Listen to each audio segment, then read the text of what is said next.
আজকের সকালে শরীরটা অনেকই খারাপ। বাচ্চাদেরকে বললাম যে তোমরা নাস্তা কিনে এনে তারপরে খাও, খাইয়ে তারপরে স্কুলে যাও। তো ওরাও তাই করলো, নাস্তা কিনে এনে তারপরে খাইলো, তারপরে স্কুলে গেল। আমি যদি সুস্থ থাকি বা শরীর ভালো থাকে, ফজরের নামাজ পড়ার পরে আর আমি বিছনায় থাকি না। রান্না থাকলে রান্না শেষ করি, বাচ্চাদের জন্য নাস্তা বানাই, টিফিন বানাই। ওরা স্কুলে যায়, যাওয়ার সময় টিফিন নিয়ে যায়। মানে সব কিছু একটা গুছের মধ্য দিয়েই করা হয়। প্রত্যেকটা ঘন্টা, প্রত্যেকটা মানে টাইম খুব সুন্দরভাবেই করা হয়। কিন্তু যখনই আমি অসুস্থ হয়ে পড়ি তখন দেখা যায় সব কিছু এলোমেলো হয়ে যায়। বাচ্চাদের খানা দানায়ও কষ্ট হয়, সব কিছুতেই আর কি। যে নিজে উঠা তারপরে কোনো কিছুই জোগাড় করতে পারি না। আর বাচ্চারা তো আর অত কিছু বোঝে না বা সেইভাবে এখনও করতে পারে না। তো বাসায় আছিল এই যে লতি, একেবারে বাড়ি থেকে আনছিলাম আইনা, তারপরে পোটলা পোটলা কইরা তারপরে ফ্রিজে রাখছিলাম। আসলে ভালোই লাগে, কারণ ডিপে যদি রাখা হয় একেবারে খারাপ লাগে না। চিংড়ি মাছ দিয়ে তারপরে এই যে লতি আজকে রান্না করবো। আর কালকের একটা সবজি রান্না করা আছে, তো ভাবলাম যেহেতু কালকের একটা সবজি রান্না করা আছে আর রীতিমতো এখন তেমন একটা গ্যাস থাকে না, গ্যাসের প্যারা প্রতিনিয়তই হইতেছে। জানি না কখনোই গ্যাসের এত প্যারা আমি কখনোই পাই নাই, কিন্তু এবছর এই 1 মাস যাবৎ এত প্যারা দিতেছে যে বলার বাহিরে। আমার সমস্ত কাজ এলোমেলো হয়ে যায় এই রান্নার জন্য বসে থাইকা, বা কি করব কখন করব সেই গুছটা আর হয় না। কারণ সংসারের সব কাজের থেকে সবচেয়ে বড় বিষয় যেটা রান্না করা, টাইম মতো বাচ্চাদেরকে খাবার দেওয়া বা নিজেও খাইয়া তারপরে সুস্থ থাকা। কিন্তু গ্যাস যদি না থাকে তাহলে কিভাবে রান্না করবো বলেন? এক পথের জায়গায় আর এক পথ রান্না করা যায় না, গ্যাস একেবারেই থাকে না। যাই হোক, সব কিছু মিলাইয়া তারপরে কোনোভাবে আজকে রান্নাটা শেষ করলাম। ফাঁকে তো বাচ্চারা আবার কি খাইবে, আজকে সারাদিনই মোটামুটি বাহিরের খাবার তারা খাইছে। যেহেতু অসুস্থ, বাসায় কোনো কিছু বানাইতে পারতেছি না। আর বেকারির বিস্কুটগুলাও বেশিরভাগ আনা থাকে, কারণ চা দিয়ে বিস্কুট দিয়ে তারপরে যখন মনে চায় দুধ দিয়ে মুড়ি ভিজাইয়ে খায়, ওদের যখন যেরকম মনে চায় এরকমই খায়। যাই হোক, এতটাই অসুস্থ লাগতেছে, তারপরও সন্ধ্যা হয়েছে এখন। এতটাই মানে অসুস্থ লাগার পরও বাচ্চাদেরকে কি খাইতে দেব সেই চিন্তা করে আবার একটু নুডলস রান্না করতে গেলাম। আজকে অবশ্য আমার বন্ধ ছিল, এই জন্য সন্ধ্যার সময়টা আমি ওদেরকে দিতে পারছি। আর শরীরটাও অনেক খারাপ। সপ্তাহে 2 দিন আমার বন্ধ থাকে, বৃহস্পতিবার আর শুক্রবার। দেখা যায় এই 2টা দিন আমার অনেক অনেক কাজ সামলাইতে হয়। মানে আগেই শিডিউল করা থাকে যে বৃহস্পতিবার আর শুক্রবার কি কাজ করা যায়।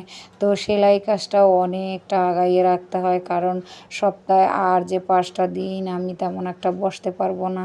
কারণ সমস্ত কাজ সারাদিন শেষ করে দেখা যায় সন্ধ্যার পরে তারপরে কাজগুলো নিয়ে বসি আর কি, বা করার চেষ্টা করি। কিন্তু এখন এমন অবস্থা যে হসপিটাল থেকে কাজ শেষ করে আসতে আসতে একেবারে আইসা বাচ্চাদের খাবার দিয়ে তারপরে কি আবার মনে চায় মেশিনে বসতে বলেন। তারপরও কি করতে হইবে, মানে কিছুই করার নাই, করতে তো হইবেই যেহেতু এটা আমার কাজ। আর কোনো কাজেরই তেমন একটা ভয় পাই না, সবই ঠিক আছে। কিন্তু তার ভিতরে শরীরটা খারাপ হইলে একেবারেই কোনো কিছু আর করতে ভালো লাগে না। সন্ধ্যার নাস্তা নুডলস রান্না করে ওদেরকে আগেই খাওয়াইলাম। এখন আমি সেলাই করতে বসে পড়লাম মেশিনে। তো এই মেশিন দিয়া কিন্তু আমার প্রতিনিয়তই কিছু না কিছু আমি ইনকাম করি ঘরে বইসা। আর এই সেলাই কাজ একবার শিখে যদি কেউ সেলাই কাজটা রানিং করতে পারে, তাহলে আমি মনে করি তার আর বাইরে যাইয়ে কোনো চাকরি করতে হয় না। কারণ প্রতিদিনই কিছু না কিছু টাকা সে ইনকাম করতে পারবেই, মাস্ট বি। যদি সে টার্গেট করে বা যদি তার আগ্রহ থাকে, তো সামান্য কয়টা টাকা দিয়ে কাজ শিক্ষা তারপরে সারা জীবন সেই কাজে লাগানো যায়। আর আজকে আমি যে এই ড্রেসগুলা বানাইতেছি এগুলো আমার কাছেই ছিল।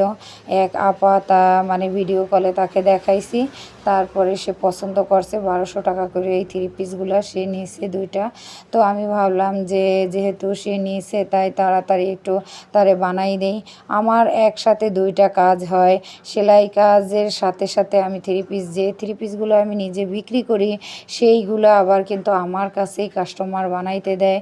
তো একের ভিতরে কিন্তু দুই হইতেছে, এজন্য বিক্রি করতেও ভালো লাগে আবার বানাইতেও ভালো লাগে। আর কাজ তো আমি শিখাই এই জন্য তো আরও একটা বেনিফিট, মানে কি বলবো, 18 দিন 19 দিন, আবার কারো কারো 1 মাসও লাগে, আবার কারো 2 মাস লাগে। এক একজনার আগ্রহের উপরেই ডিপেন্ড করে সে কত দিনের মধ্যে কাজটা শিক্ষা কমপ্লিট করতে পারবে। তো আমার দেখা যায় যে যারা বেশি আগ্রহী থাকে বা দেখা যায় যে আমার এখান থেকে কাজ শিখে অনেকে কিন্তু বাহিরে গেছে, এবং আবার অনেকে আছে যে বাহিরে যাবে এমতো অবস্থায় আমার কাছে আইসা কাজ শিখা তারপরে বাহিরে যাইতেছে, বলতেছে আপু খুব দ্রুত কিন্তু আপনি আমাকে কাজ শিখিয়ে দেবেন। তো আমিও আবার তার সাথে সেরকম একটু এক্সট্রা সময় দিয়ে একটু তাড়াতাড়ি করেই শিখিয়ে দেই। তো এই সেলাই কাজটা শেখার পরে আমার মানে কি বলবো যে বাহিরে যদি আমি কাজ করতাম তাহলে হয়তো এত টাকা ইনকাম করা সম্ভব ছিল না, কারণ কাজ শিখাই তারপরে আবার আর এই কাজগুলো আমি নিজেই করি। আমার যত কাস্টমারের কাজ সবগুলো আমি নিজেই করার চেষ্টা করি। তারপরে যদি দোকানের কোনো কাজ থাকে তাহলে সেইটা আমি আমার কর্মী দ্বারা করাই, বা আমার মেয়ে বাসায় থাকলে ও করার চেষ্টা করে। তো সব কিছুই আমি আমার মতো কইরা সুন্দর কইরা সব কিছুই করার চেষ্টা করি। এজন্যই তো আমার একটা কাস্টমার একবার যদি আমার কাছে আসে তো আমি সর্বোচ্চটা দেওয়ার চেষ্টা করি যে আমার এই কাস্টমারটা যেন আর নষ্ট না হয়, আমার কাছ থেকে যেন আর কোথাও সে পরবর্তীতে আর না যায়। আমি এক এক করে এরকম করে তারপর আস্তে আস্তে 1 জন 2 জন করে তারপর আজকে আমি এই জায়গায় মানে পৌঁছাইতে